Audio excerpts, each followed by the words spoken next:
Assalamualaikum warahmatullahi wabarakatuh. Bagaimana kabarnya anak-anak pintar? Anak-anak solih-solihah? Semoga kalian hari ini senantiasa sehat, berbahagia, dan dalam keberkahan. Tetap semangat ya belajar dari rumah. Nah, hari ini kita akan belajar PAI, Pendidikan Agama Islam, memasuki bab baru, zikir dan doa. Nah, apa itu zikir? Zikir disebut juga wirid. Zikir artinya menyebut atau mengingat. Zikir adalah mengingat Allah dengan lisan, hati, dan perbuatan untuk mendekatkan diri kepada Allah Subhanahu wa Ta'ala.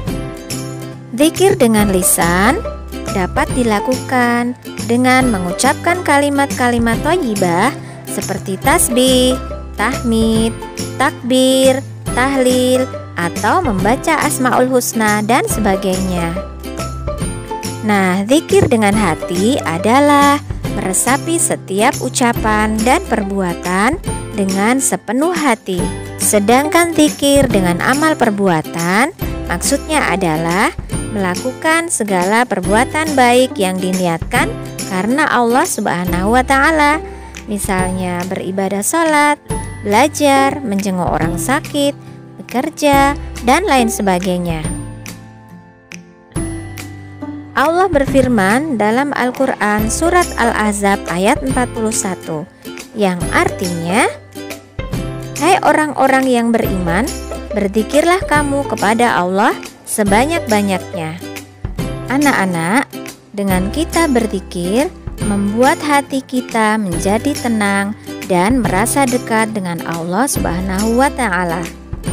Nah, bagaimana adab atau tata cara dalam berzikir? Adab dalam berzikir diantaranya 1. Dengan niat yang ikhlas. 2. Menghadap kiblat. 3. Berendah diri di hadapan Allah dan bersuara pelan. 4. Suci pakaian dan suci badan. 5. Sebaiknya memakai wewangian. Kita lanjutkan dengan doa. Doa artinya memohon, memanggil, atau memuji. Sedangkan menurut istilah, doa adalah memohon suatu kebaikan kepada Allah Subhanahu wa Ta'ala. Orang yang tidak mau berdoa termasuk orang yang sombong. Berdoa merupakan kebutuhan rohani kita, anak-anak.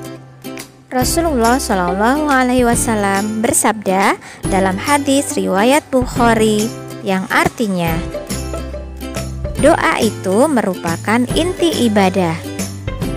Dalam hadis lainnya disebutkan ibadah yang paling utama adalah doa. Apakah kalian rajin berdoa, anak-anak? Tentu saja ya, insya Allah. Berdoa harus ditujukan kepada Allah Subhanahu wa Ta'ala. Berdoa dapat dilakukan kapan saja, ketika suka maupun duka, sehat maupun sakit, di waktu lapang ataupun sempit. Nah, bagaimana adab dalam berdoa? Di antaranya menghadap kiblat, mengangkat kedua tangan, menyebut nama Allah, merendahkan suara, khusyuk, yakin bahwa doa kita akan dikabulkan, mengulang-ulang doa tersebut dalam keadaan suci, membaca hamdalah. Dalam berdoa sebaiknya memperhatikan waktu ijabah. Waktu ijabah adalah waktu yang baik di mana doa akan mudah dikabulkan Allah Subhanahu wa Ta'ala. Di antara waktu-waktu ijabah tersebut, di antaranya 1. Setelah sholat fardu. 2. Di antara adzan dan iqomah. 3. Ketika turun hujan. 4. Dalam keadaan teraniaya. Nah, anak-anak, setelah selesai mengerjakan sholat fardu, hendaklah dilanjutkan dengan berzikir kepada Allah Subhanahu wa Ta'ala dan jangan lupa dilanjutkan dengan berdoa. Alhamdulillah, sampai di sini dulu belajar kita hari ini anak-anak. Semoga bermanfaat. Sampai bertemu lagi di pertemuan berikutnya, insya Allah. Wassalamualaikum warahmatullahi wabarakatuh.